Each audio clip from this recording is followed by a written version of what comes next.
For the widowed millionaire David Sterling, the silence in his sprawling mansion had become a deafening roar. It was a silence born from grief, a heavy blanket that smothered all the life and laughter from his home the day he lost his wife, Eleanor.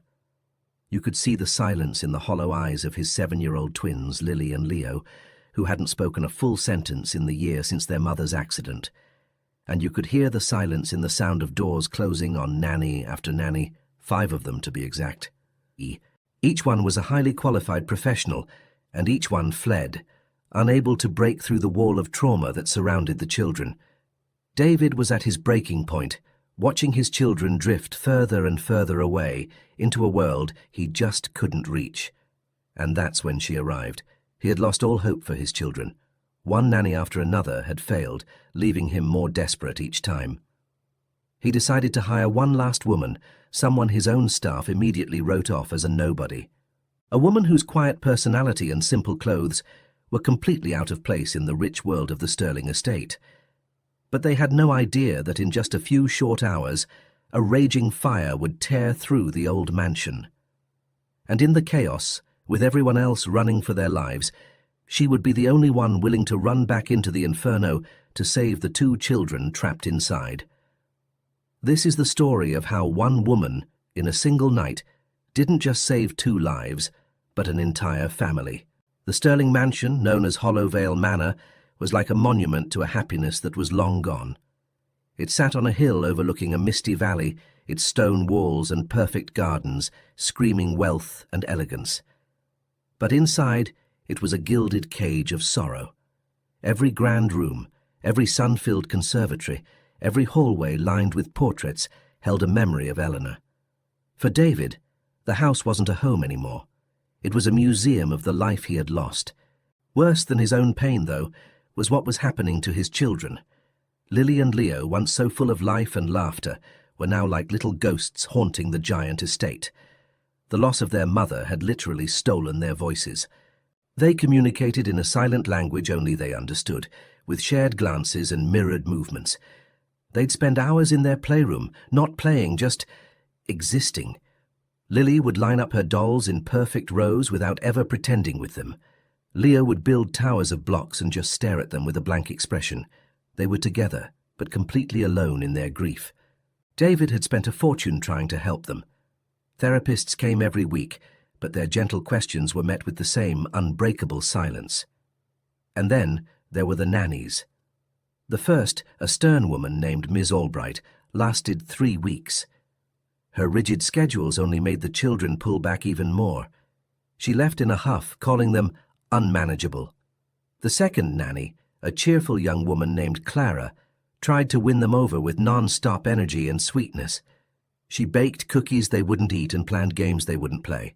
Her smile finally cracked, and she left in tears after a month, saying she felt like she was nannying 2 beautiful porcelain dolls. 3 more came and went, each one a spectacular failure. The staff, led by the stern head housekeeper Mrs. Gable, watched the whole parade with a mix of pity and annoyance. Mrs. Gable had been with the family for over 30 years. Her loyalty was to the house itself, and she saw the children's grief as a problem that needed to be managed with structure and discipline, not coddling. She saw David's gentle approach as a weakness. One bleak afternoon after the 5th nanny quit, David sat in his study staring at another pile of resumes. They all looked the same: glowing references, fancy degrees, experience with wealthy families. He felt a wave of hopelessness. He was failing his children. He was failing Eleanor. He pushed the stack away, and his hand landed on one application that was different. It was for a woman named Annalise. Her resume didn't list Ivy League degrees or famous clients. It showed a degree in social work and years spent in underfunded community centers. It listed certifications in first aid and crisis intervention. Her most recent job was as a caregiver for a nonverbal teenager with autism. On paper, she was the least qualified person to work at Hollowvale Manor. But one line in her personal statement jumped out at David. Silence is not an absence, but a language of its own. You just have to be willing to learn how to listen. Against his better judgment, and knowing Mrs. Gable would strongly disapprove, David picked up the phone. He needed someone who knew how to listen to silence. He was desperate. Annalise arrived the next day, not in a fancy car, but in a simple sedan that looked completely out of place on the massive gravel driveway. When she stepped out, she didn't look like any of the nannies before her. She was a black woman in her late 30s, dressed in practical trousers and a soft sweater. Her face was kind, with eyes that seemed incredibly calm. Mrs. Gable met her at the door, standing stick straight. She scanned Annalise from head to toe, her eyes lingering on the worn fabric of her coat. The message was clear. "You don't belong here." "You must be Annalise," Mrs. Gable said, her voice cold and crisp. "I am Mrs. Gable, the head housekeeper. I ensure that the standards of Hollow Vale are maintained." "It's a pleasure to meet you," Annalise replied, her voice soft but steady, completely unfazed. David greeted her with a tired handshake. He explained everything: the children's silence, their total withdrawal from the world. Annalise listened patiently, her eyes never leaving his. She didn't offer empty promises. When he finished, she just nodded. "Grief is a heavy burden for a child," she said. "They are not broken, Mr. Sterling. They are mourning, and they are protecting themselves." Her simple words hit David like a ton of bricks. She didn't see them as a problem to be solved, but as children who needed to be understood. "I'd like to meet them," she said. David led her to the playroom. The twins were on a rug in the middle of the room, Lily mechanically touching a doll's dress, Leo staring at the wall. The room was full of expensive toys, but felt profoundly empty. Any other nanny would have burst in with a loud, cheerful voice. Annalise did the opposite. She entered so quietly the children didn't even flinch. She didn't speak to them or walk toward them. Instead, she went to the far side of the room, sat on the floor, and leaned against a bookshelf. She just sat there, sharing the silence with them. David watched from the doorway, confused. Minutes ticked by. Annalise didn't move. She just sat, her presence calm and gentle. Then, something amazing happened. Leo, who had been staring at the wall, slowly turned his head. His distant eyes flickered toward Annalise.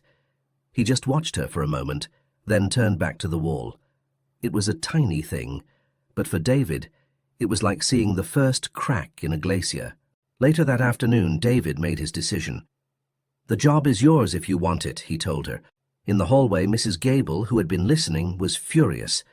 This woman had done nothing but sit on the floor. She saw it as yet another of David's weak, emotional decisions. She decided to watch Annalise like a hawk, sure she would fail. The word in the staff quarters was unanimous. She wouldn't last the week. Annalise's first day started just like her interview ended, in quiet observation. She didn't try to change the kids' routine. She just existed within it, a calm and steady presence. The staff told her the children barely ate. Mrs. Gable informed her, with a challenge in her voice, that bedtime was at 8 o'clock sharp, a routine that involved putting them in bed where they would lie awake for hours. Annalise just nodded. That afternoon, instead of trying to play a game, she brought a small wooden box and a collection of smooth grey stones to the playroom. She sat on the floor, a respectful distance from the twins, and just started arranging the stones on the box. The only sound was the soft click of stone on wood. After an hour, Lily, who hadn't willingly approached an adult in months, slowly stood up. She walked over and stood behind Annalise, watching. Annalise didn't turn or speak. She just pushed a small, heart-shaped stone toward the edge of the box, an unspoken invitation.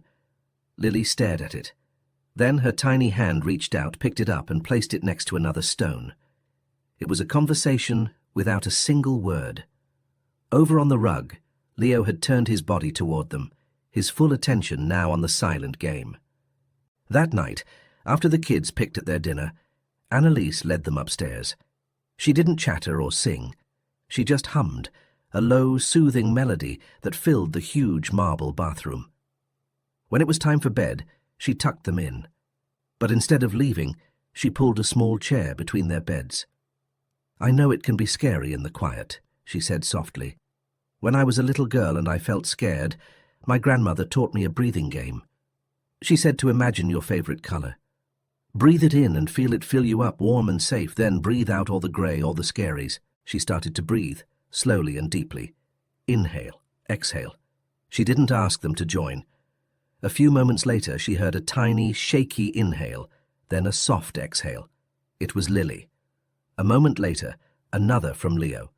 For the first time in a year, the children fell asleep not from pure exhaustion, but from a sense of peace. Downstairs, David sat in his study, listening to the baby monitor, something he usually did with a sense of dread. But tonight, there was only a peaceful quiet. He felt a tiny flicker of hope, the first he'd felt in a very long time. Meanwhile, in the staff kitchen, Mrs. Gable was complaining to the chef. "She just sits there," she said with disdain. "He pays a fortune for a woman to sit on the floor and hum. Mark my words, she'll be gone by Friday." The staff all agreed. None of them could imagine that her calm wasn't weakness, but a strength they couldn't possibly understand. And none of them knew that their judgment and Annalise's strength would be put to the ultimate test that very night. The fire started deep inside the old mansion's bones. In the west wing, a section of the house that was rarely used, century-old wiring finally sparked. For an hour, the fire grew in secret, a hidden beast inside the walls. The old smoke detectors in that wing had been dead for years, a detail missed in the maintenance logs. The first sign of trouble wasn't an alarm, but a smell, a sharp chemical scent of burning plastic. David stirred in his sleep. The smell was stronger in his room. He sat up, his heart starting to pound. At that exact moment, the fire broke through a wall, and the modern connected smoke alarms in the main part of the house shrieked to life. The sound was horrifying. Chaos erupted. Staff stumbled out of their rooms shouting in confusion. David burst out of his room into a thick grey haze. Panic seized him. "Lily! Leo!" he screamed, his voice raw. He ran toward their room, but a wall of thick black smoke billowed out, forcing him back, choking him. The heat was like a physical punch. Staff were now running down the main staircase. Mrs. Gable, her hair in a net, was shouting, her usual composure gone. "Everyone out! To the front lawn! Now!" Annalise was already up. Her emergency training kicked in, and her mind became crystal clear. The children. That was her only thought. She threw open her door and ran into the smoky hall. She flung open the twins' door. The smoke was thicker here. The children were sitting bolt upright in their beds, but they weren't screaming. They were frozen in terror, shocked into a silent, catatonic state. "Lily, Leo, we have to go," Annalise said, her voice firm but calm. "We're going to play a game. We have to be caterpillars and stay low to the ground." She dropped to her knees to show them, but they wouldn't move. They just stared, paralyzed by fear. The smoke was getting blacker. Annalise could now hear the fire, a hungry, crackling roar down the hall. They were running out of time. Downstairs, David had been forced outside with the others. He fought against the groundskeeper holding him back, his eyes locked on his children's windows. "My children are in there!" he roared in anguish. Mrs. Gable stood on the lawn, her face pale with a horrifying realization. In her orderly evacuation, she had herded her staff, but she had assumed the nanny would have the children. She had forgotten them. Orange light was now pulsing behind the windows. The sirens were still so far away. Back in the room, Annalise knew they couldn't wait. The main hallway was cut off, the window was too high. There was only one other way out, a secondary staircase at the other end of the hall. She had to get them to move. "Lily, Leo, look at me," she commanded. "Remember our breathing game." But their eyes were glassy. The fire roared and the ceiling in the hallway outside groaned. The decision was made for her. There was no more time for coaxing. Scooping Lily into her arms, she grabbed Leo's hand and pulled him off the bed. "Stay with me," she yelled, but as she pulled him toward the door, the huge chandelier in the hall crashed to the floor, blocking their path with a shower of sparks. They were trapped. Outside, David was going out of his mind, fighting two groundskeepers who held him back from the burning house. Flames were now licking at the window frame of his children's bedroom. The sirens were getting closer, but he knew with sickening certainty that almost here wasn't good enough. In that moment of total despair, a figure emerged from the huddle of staff. It was Annalise. Soot smudged her face, but she was alone. David's heart stopped. "Where are they?" he choked out. "Annalise, where are Lily and Leo?" Annalise's eyes met his, and in them he saw pure, steely resolve. "The main hallway collapsed," she said, breathless. "They're trapped. I'm going back for them." Before anyone could react, She turned and ran, not away from the house but towards it. She snatched a damp blanket off a piece of garden furniture and sprinted toward a service entrance on the side of the mansion. The staff watched, stunned into silence. Mrs. Gable let out a strangled cry. They had all run out. They had saved themselves. But this quiet, unassuming woman they had all dismissed was running back in. She was the only one. Annalise burst through the kitchen door. The heat was staggering. Her training took over. She had studied the mansion's blueprints on her first day, a habit she'd picked up in social work. She knew there was a third way up, a narrow, hidden staff staircase behind the pantry. It was old and steep, but it went straight to the second-floor wing. It was their only chance. Wrapping the damp blanket around her head, she plunged into the smoke. The heat seared her lungs. The noise was a deafening roar of cracking timber and groaning walls. She found the hidden door, wrenched it open, and flew up the narrow stairs. Emerging on the second floor was like stepping into hell. The hallway was a tunnel of black smoke and blistering heat. She crawled on her hands and knees, her mind chanting a single mantra: Lily and Leo, Lily and Leo. She reached their bedroom door. It was almost too hot to touch. Kicking it open, she crawled inside. The room was filled with choking smoke. The children weren't on their beds. They were huddled together in the far corner, trembling. Lily had her face buried in her brother's shoulder, and Leo had his arms wrapped around her. They were making a soft, whimpering sound. "I'm here!" Annalise called out, her voice raspy. "I've got you!" She crawled to them and wrapped them both in a damp quilt she ripped from one of the beds. "We're going to get out of here. You have to hold on to me as tight as you can." She couldn't carry them both and crawl. She would have to stand up. She would have to walk through the worst of it. Taking one last breath of cleaner air near the floor, she stood, pulling Lily into her arms and grabbing Leo's hand. "Don't let go, Leo," she commanded. She plunged back into the hallway. It was even worse now. A section of the ceiling collapsed just feet behind them, raining down fiery debris. Annalise shielded the children with her own body, embers scorching her back and arms, but she never stopped. She just kept walking, one foot in front of the other. Leo, his hand in a death grip, stumbled beside her, trusting her completely. They finally reached the hidden staircase and stumbled down through the smoke and darkness. As they burst out of the service door onto the back lawn, the first firefighters were just rounding the corner of the house. They stopped dead, staring at the sight. A woman, her clothes smouldering, walking out of a wall of smoke. In her arms she carried a little girl, and clinging to her side was a little boy, both of them coughing and crying, but alive. Annalise took 3 more steps onto the cool grass, then her legs gave out and she collapsed to her knees, still holding the children, refusing to let go. The second Annalise emerged from the smoke, David broke free and sprinted across the lawn. He fell to his knees beside them, terrified to even touch them. "Lily? Leo?" he whispered. Lily, her face stained with soot and tears, lifted her head from Annalise's shoulder and looked at her father.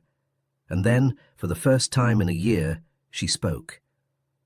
"Daddy," she rasped. She reached out a small hand. Leo looked up too, clinging to Annalise's leg, his eyes moving from her to his father and back again. Paramedics swarmed in, gently taking the children while another team rushed to Annalise. She had burns on her back and arms, but she waved them away. "The children," she coughed. "Check the children first." David pulled both kids into a desperate hug, sobbing with a year's worth of grief and a night of pure terror. Over their heads his eyes found Annalise. She was being fitted with an oxygen mask, her calm finally breaking as the adrenaline wore off. But her eyes were still on him and the children. As they loaded her into an ambulance, he met her gaze and mouthed the words, "Thank you." It felt like nothing. How do you thank someone for giving you back your entire world? The fire destroyed the west wing of Hollowvale Manor. The rest of the house was heavily damaged. It was standing, but broken. The Sterlings moved into a hotel. That first night the kids refused to sleep in their own room, climbing into bed with their father, one on each side. The silence was different now. It wasn't heavy and suffocating. It was peaceful. A few days later, David sat by Annalise's hospital bed. "They're asking for you," he said softly. "They won't stop asking, 'Where's Annalise?'" Annalise managed a tired smile. "They're okay?" "They're okay. David said, his voice thick with emotion. "Because of you, you saved them. You ran into a fire that professional firefighters were hesitant to enter. Why?" Annalise looked right at him. "It's my job to keep them safe, Mr. Sterling. It wasn't a choice." David shook his head, a tear running down his cheek. 5 nannies came before you. They would have been standing on the lawn with everyone else. For them, it was a job. What you did, that was something else entirely. You didn't just save them from a fire. I think you saved all of us. When Annalise was released from the hospital, she was met by a father and 2 children who ran to her the moment she got out of the car, wrapping their arms around her legs. Standing awkwardly nearby was Mrs. Gable. Her usual rigid posture was gone. "I have never been so wrong in my life," the housekeeper said, her voice shaky.